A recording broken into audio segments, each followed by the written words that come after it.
Did you know that in some old houses, the shadows in the corners aren't just shadows?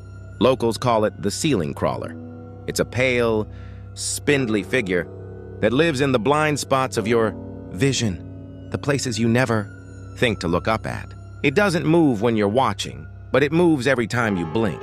It started with a student who moved into a cheap studio apartment last winter.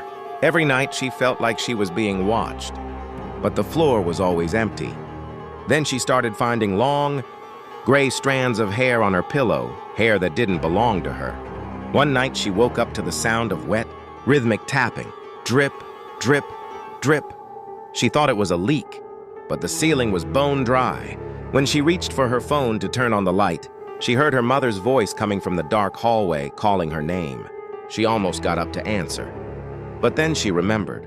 Her mother lived 300 miles away. She froze and slowly looked up.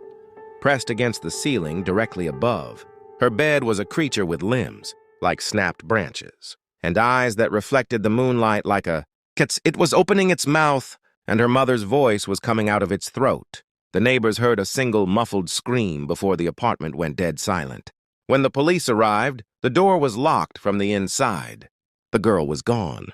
All they found were deep, jagged claw marks across the ceiling, leading straight into the air vent. They say if you're alone tonight and you hear a familiar voice calling you from another room, whatever you do, don't look up.